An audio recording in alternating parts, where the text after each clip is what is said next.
والسلام على أشرف الأنبياء والمرسلين وعلى آله وصحبه أجمعين.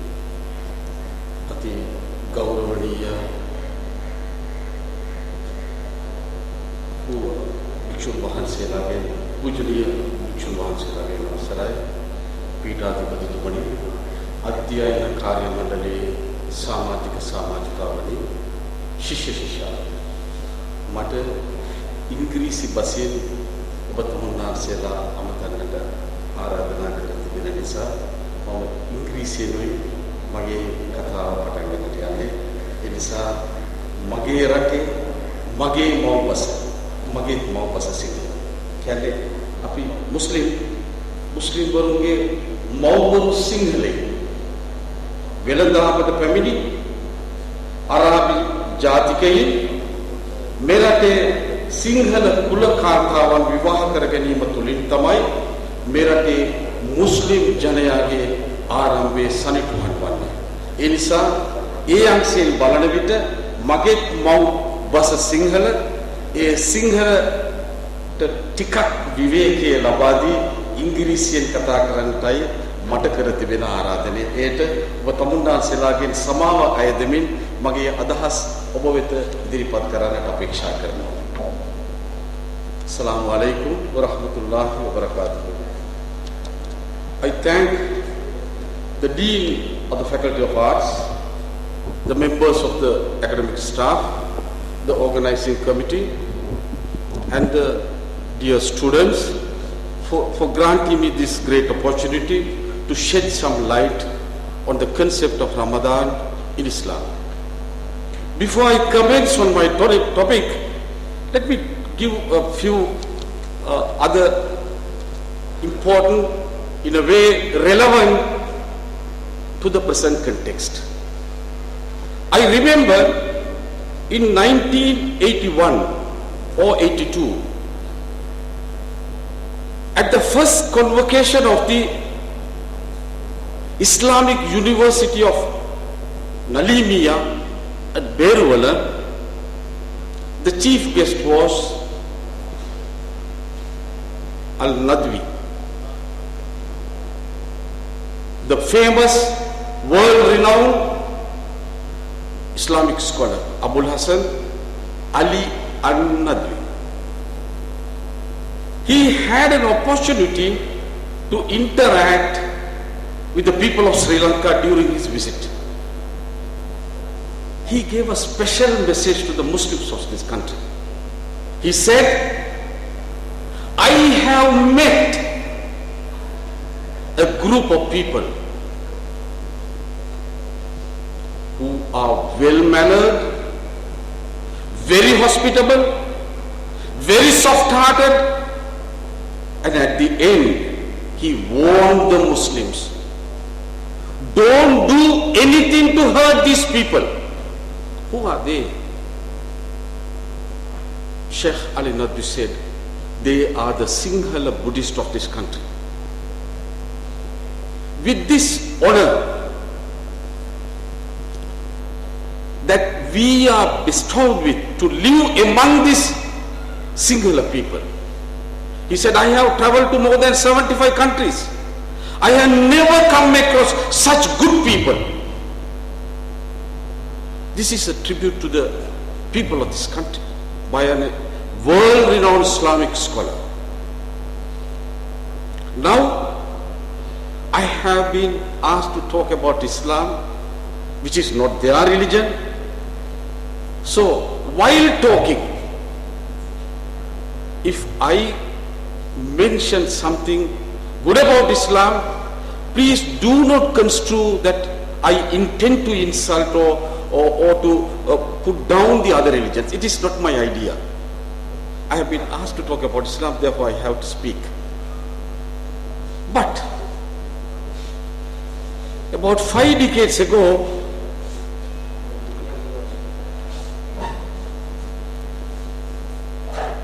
my father, a typical villager, barely educated, he gave me a very, his usual after dinner chats. One day he said, my son, if you hurt somebody, you must have the humility and the courage to tender your sincere apology to the person. If somebody hurts you, you should have the patience to forgive the person. And further he said, try to understand others well so that others will understand you. This was about 5 decades ago. Amazingly, a few years back, I came across a book, international bestseller by Stephen Covey. I think most of the people know. The 7 habits of the most effective people. The 5th habit is the one that my father taught me 5 decades ago. He said, understand to be understood. You understand others, then they will understand you. I specifically tell the Muslims here that Buddhism in particular has great ethical and moral teachings. We must respect them. Indeed, Dhammapada in Yamakavagga, Lord Buddha says, Nahi verena verani, sammantina kudachanan, averena sammanti esadammo sanatana. Esadammo sanatana. This is an eternal teaching. It's an eternal concept. What is that? Hatred will never take out hatred. It can never happen. Hatred can only be taken out with compassion. It's a great teaching. Further he said, Sabbe satta bhavantu sukhitatva. Whole. He never said anything only about Buddhist. No. He never said only about the human beings. Sabbe satta. All creation. Sabbe satta bhavantu sukhitatva. Even among the mankind, he said, nobody is big or nobody is small according to his birth.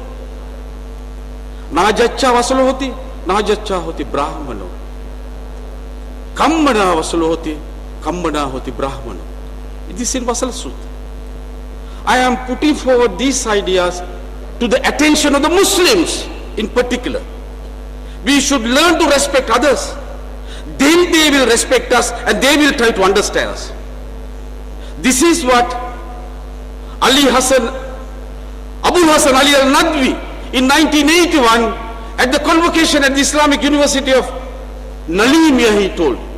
This, I have come across a set of people whom I never saw in any of the 75 countries that I have traveled.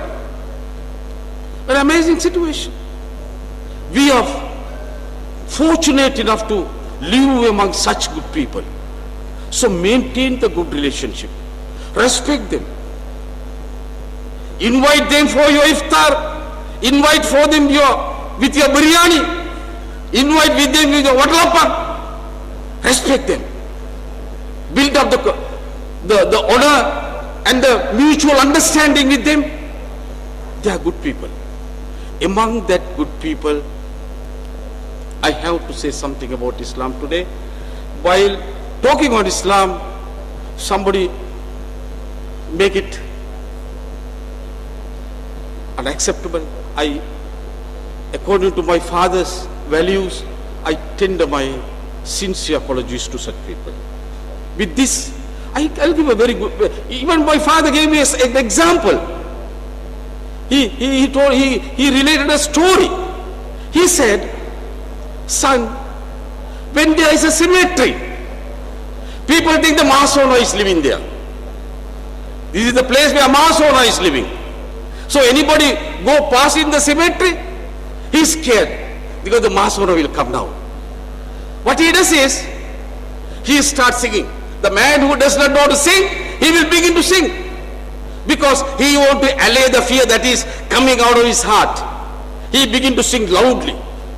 By any chance, if the cemetery keeper's house is by the side and the lady has put some white clothes outside for drying, this with the wind, when the clothes moves like this, he thinks it is Mahasona. If he has a club in his hand, he will attack the white cloth thinking it is Mahasona. Otherwise he will remove his sarong, put it on the head, and he will run away. This is the usual. This is what my father was telling me. Why this is happening, my father asked. He said, this man did not know about Mahasona. No understanding. Lack of understanding creates suspicion. He thinks the white cloth is Mahasona. If he has understanding, he knows there is no Mahasona. There is no Ririyaka. This is white cloth. He converts a white cloth into Mahasona because he is having no knowledge of Mahasona. So lack of understanding creates suspicion. Suspicion creates what? Fear. Fear psychosis. With the suspicion we get into a fear psychosis. The fear psychosis generates a sense of aggression. This is the normal procedure in the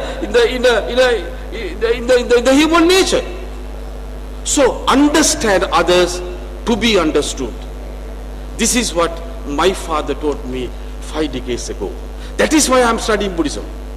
That is why I am studying Christianity. That is why I am studying Hinduism, because I am living among them. I should respect them. To respect them, I should know them. So I request the non-Islamic brethren here, the reverends, try to understand us. We are good people. We have a very clean heart. We never had the ambition to capture this country. No, never. Muslims came to help the kings of this country. When the invaders came, they supplied arms. They had their own brigades here. Muslim brigades are fighting along with the Sinhala soldiers, particularly at Mulleriya. At Mulleriya in particular, there was a specific Muslim brigade fighting along with the Sinhala soldiers against the invading armies. This is our history here. We always, my mother's surname is Sinhala. Still they maintain the Sinhala surname. Why? Our mother tongue is Sinhala. So let us, with all these words of appreciation about the major community in this country, let us come back to now my topic about Ramadan.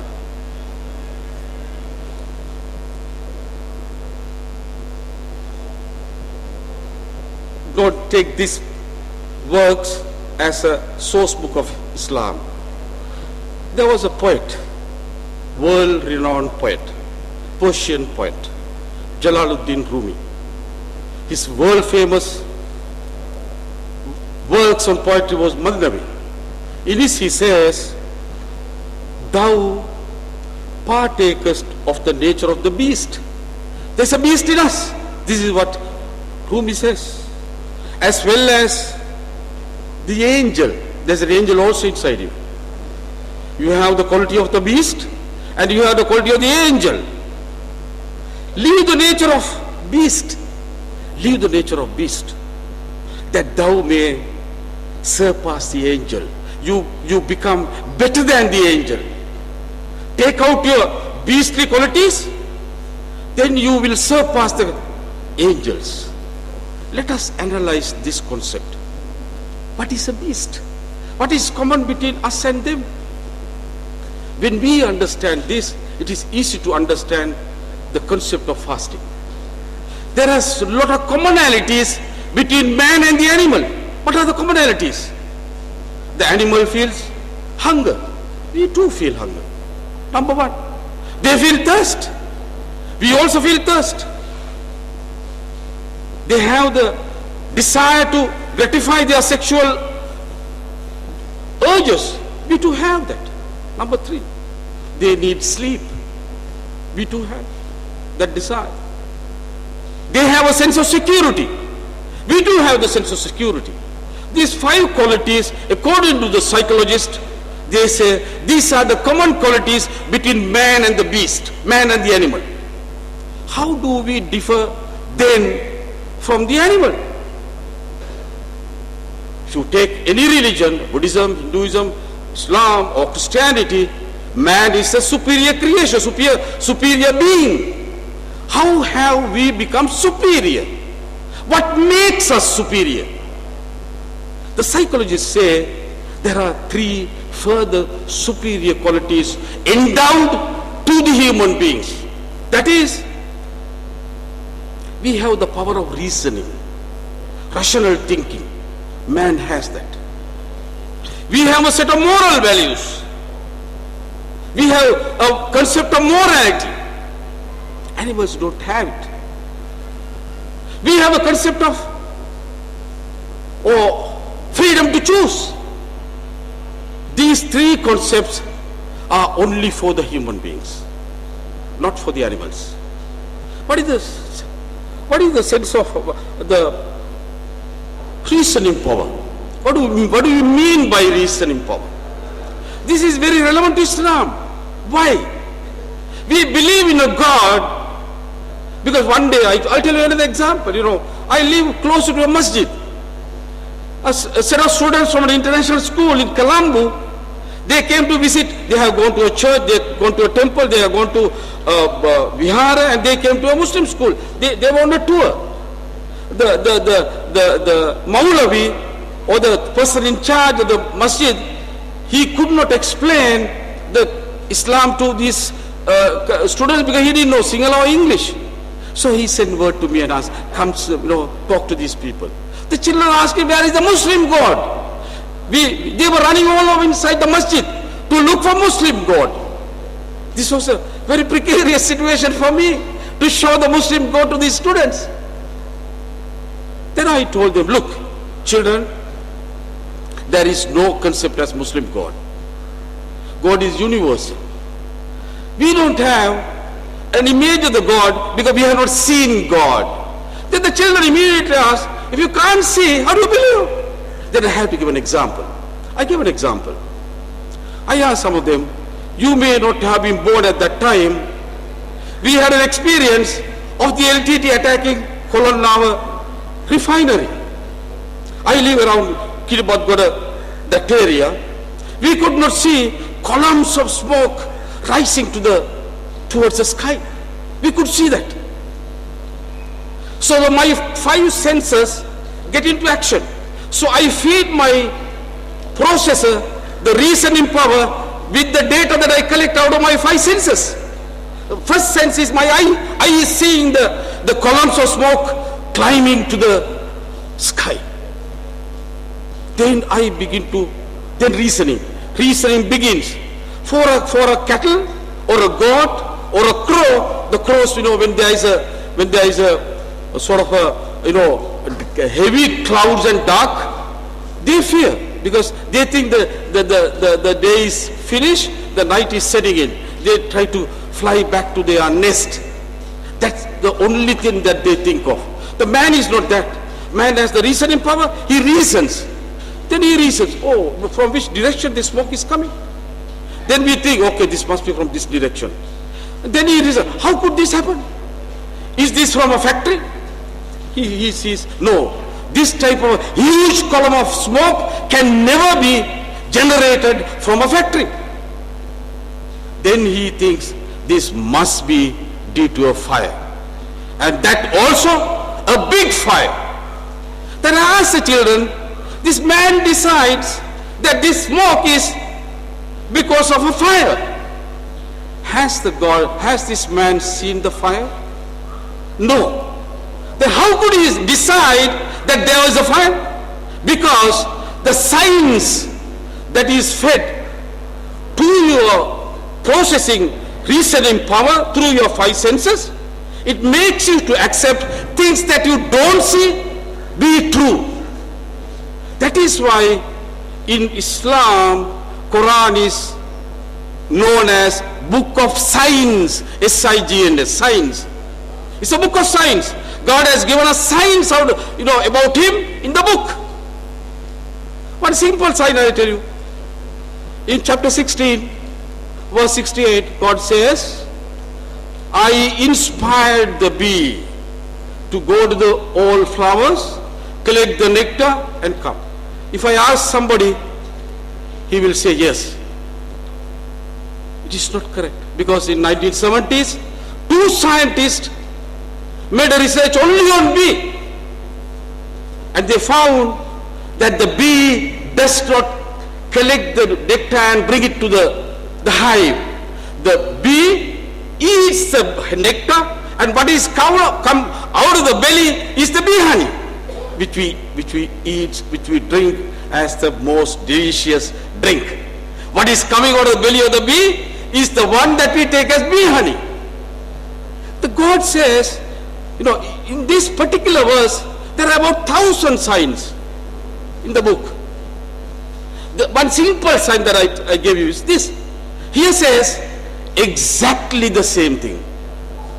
God says, I have inspired the bee to go and eat from all the flowers, and out of this is exact translation. Out of their belly then comes out a drink in varying colors, which is having medicinal values for human beings. God did not stop with this.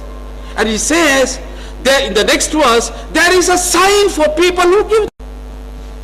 Next verse God says, there is a sign for people who give thought. What is that sign?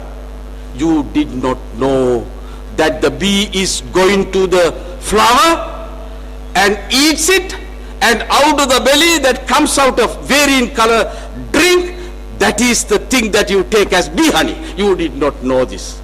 We only came to know in 1970. 1400 years ago, there is no possibility of this concept being known by any human being. This is why I say, like I saw the smoke, without seeing the fire, I believed that there was a fire. Because the sign gave me an indication of an originating fire underneath the column of smoke. Here, God says, because this is a book of signs. So the signs are there. How the man was created? The God says it was created. Even the minutest details are given about the concept of embryology in the book of Quran. Now, my topic is not to go further on this subject. My topic is to talk about fasting. At the end of the fasting comes the feasting. When the feasting comes, we have to invite our brethren and respect them, honor them, and we share our biryani and batlapam. Inshallah.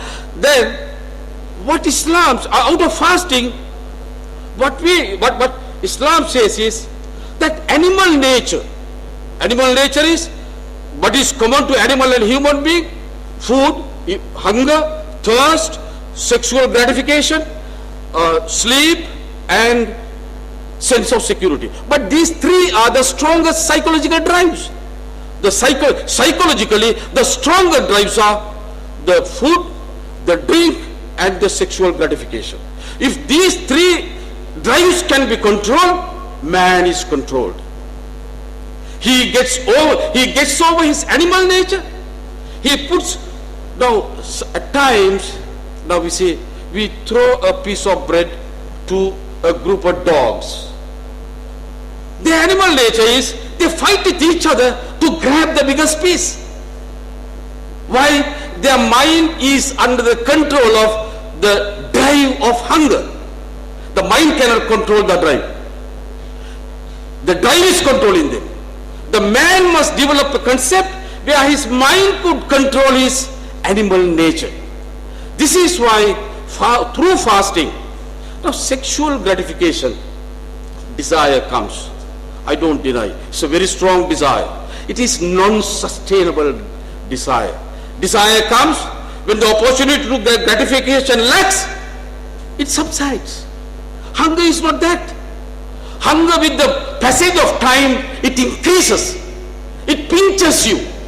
It gives you the pain of hunger. Thirst is same. So if you could control these psychological drives, you control your mind. How to control? Then if you control this, your moral values can be put under divine guidance. Your moral values must be put under divine guidance. Your sense, rational thinking, power of reasoning, and the freedom to choose. These are the three main qualities the man possesses, other than irrespective of the animal instinct that he has. This is the main purpose, because here La'allakum tattaqun, the verse ends. This is how the fasting is ordained. The purpose is given in the Quran. La'allakum tattaqun, you should become a muttaqin. What is the muttaqin? That we have to understand. The Quran says that to make you a muttaqin, that is a man who possesses God consciousness, is the purpose to institute this concept of fasting to the mankind. I'll give you a simple example.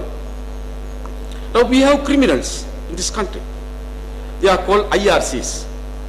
IRCs they are registered criminals.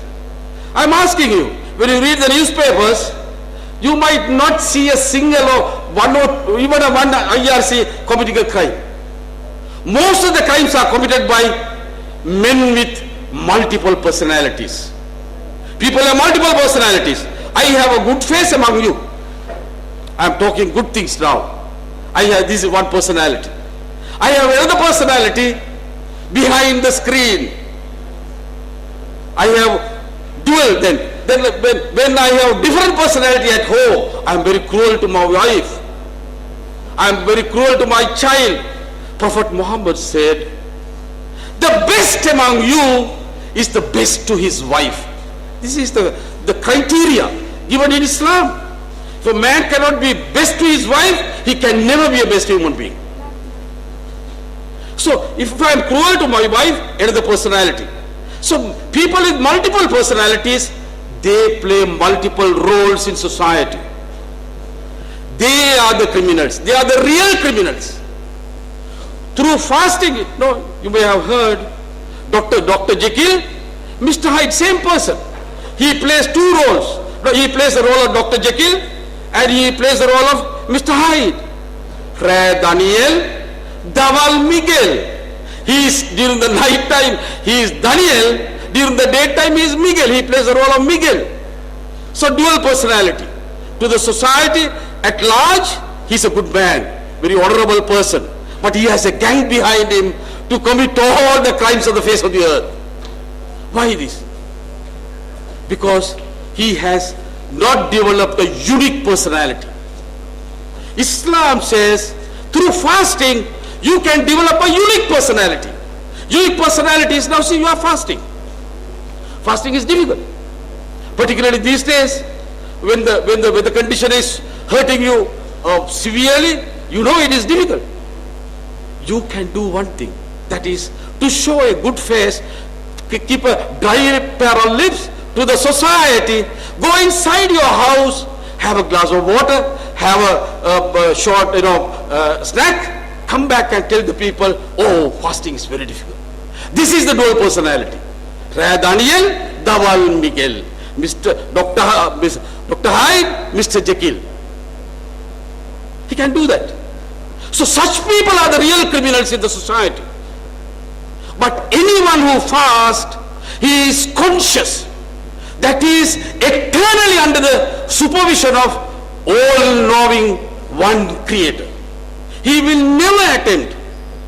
However the fasting is difficult, he will never think of breaking the fast secretly and show a different personality to the society saying that I am fasting. No, never.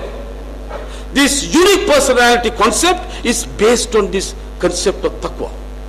That is God consciousness. You are conscious of God all the time. Most of the people, we do all our karana in secretly. We have aba karanang, hata hatarat karanang, tis deka karanang, all the karanangs are there. We do it secretly. When a man is God conscious, he leaves out that evil personality and he develops a personality that is conscious of the all-knowing God, and he is conscious that he is under the eternal supervision of this God. He can never deviate from that. So this is like a training college. The man enters the training college, his drives, his psychological drives are controlled, his animal instincts are controlled, his angelic drives are made stronger, and his unique personality is developed. As a result, he becomes a good person. He becomes a muttaqeen. He becomes a person with taqwa. La'allakum tattaqoon. Here they have put it, you may become pious.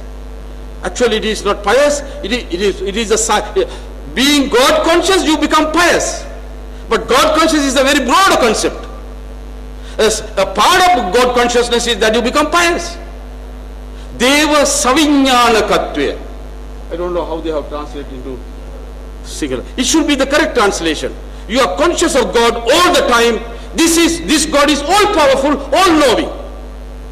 So you have somebody to supervise. I am asking, when the students are waiting for the lecture, when the lecturer gets late, there is no supervision, there is a lot of noise in the class. When the lecture comes, class subsides. This is the nature of human being. When you have a supervisor over you, you are good. This is an eternal supervisor. And Islam teaches us about the duties and rights. What are the duties? Each one has a duty, not a concept of duties. Fasting is a duty. Duties are divided into three main categories: the duty towards yourself, duty towards others, and duty towards the divine being or your creator or the God. Basically, anybody who does not believe in God, that duty is no. You have a duty towards you and duty towards others. Others means your family, the society at large, and the environment. You have a duty. When you violate the duty, when you don't do the duty, you violate a right of a person. When I don't do the duty to myself, I violate the right of myself. When I don't do the duty to the neighbor, I violate the right of the neighbor. Prophet Muhammad said, never eat your fill when your neighbor is in hunger. Never eat. Never think of eating to your fill. Share your food. If your the food is in shortage, add some water and make the broth more and share it with them. This is the Islamic value. We all are under the divine guidance to perform a set of duties. I'll give a good example. Academic staff, I don't know whether I am throwing a stone at a hornet's nest. Still, I'll give a tangible example. Now the salaries are decided maybe 10 or 15 or 20 years ago. Who decides? There's an authority. I don't say UGC, I abstain from that. Maybe them or somebody, a deciding authority. But the cost of living is going high. So there's a right among us to get for more salaries. It is whose duty to give more salaries? There's an authority. When that authority does not perform the duties correctly, our rights are violated. Our rights are violated. So the rights, Islam does not talk of a society of rights, because rights always give conflict, strife, fight, there is no peace. Peace to prevail, Islam says, do your duty, the peace will prevail on its own. This is the Islamic teaching. I think I have taken more time. I must tell, I want to give this last example and conclude my presentation. How Islam changed the people. What are the historical evidence that we have? when Prophet Muhammad was preaching in Makkah, that was the time the Roman Empire was crumbling. There was a world famous historian, maybe you may have in the library this set of books. In 8 volumes, Edward Gibbon wrote the history of the Roman Empire. Edward Gibbon, world famous. His book was Decline and the Fall of the Roman Empire. Decline and the Fall of the Roman Empire is a historical book authored by Edward Gibbon. Because this happened, the crumbling of the Roman Empire took place during the time that Prophet Muhammad was preaching Islam in Mecca. So he mentioned about the people of that area. Let me read it to you. You will be amazed. The human brute. Very, very, very strong word Gibbon is using to describe the people at that time who lived in the Arabian Peninsula. I'm quoting from the decline and the fall of the Roman Empire. He says, the human brute, almost without sense, is poorly distinguished from the rest of the animal creation. The man and the beast, hardly any difference. This is what Edward Gibbon says. There was hardly anything to distinguish between the man and animal of the time. They were animals in human form. This is a very abject, barbaric situation that prevailed when Prophet Muhammad started his Islamic preaching in Makkah. What happened to these people? In another book, I am not quoting the Muslims. I am quoting the internationally famed historians, recognized by everybody. Thomas Carlyle, in 1885, he writes another book, Heroes, Hero Worship and the Heroic in Islam. He was a Scottish national. He writes, Muhammad elevated, Muhammad is not after centuries. At the time of Muhammad elevated them into torchbearers of light and learning. To the Arab nation it was as a birth from darkness into light. They were in the abject, barbaric lifestyle. This is the order of the day. He says, to the Arab nation it was as a birth from darkness into light. Arabia first became alive by means of it. A poor shepherd people, roaming unnoticed in its deserts. Since the creation of the world, see, the unnoticed becomes a world notable. The small has grown the great. This is the change that brought about by performing the duties, the divinely guided duties that is every Muslim is duty bound to follow. This is the result. Even about Prophet Muhammad, I want to quote a book. There was in 1978, there was a research done about the most influential persons in history. Professor Michael H. Hart in America, a Jew, traditionally anti-Muslim, anti-Arab. He did a research on the most influential persons in history. And out of that, he has chosen 100 people. I have this book. He says, the title of the book is The 100, ranking of the most influential persons in history. He says, my choice of Muhammad to lead the list of the world's most influential persons may surprise some readers. He chooses Muhammad. But Quran says he did not to read, he did not to write. Here in chapter 29 verse 48, Quran testifies he's an illiterate man, a shepherd. He was born an orphan. He didn't have any traditional education. And in the Quran chapter 29 verse 48, Quran testifies such an illiterate man with a divine guidance, he becomes the most influential person according to Professor Michael H. Hart in history. He says, my choice of Muhammad to lead the list of the world's most influential persons may surprise some readers and may question by others. But he gives the reason. But he was the only man in history who was supremely successful on both the secular and religious levels. He was not only a religious leader. He was the president of the Islamic Republic of Mecca or the Arabian Peninsula at that time. He was successful in both.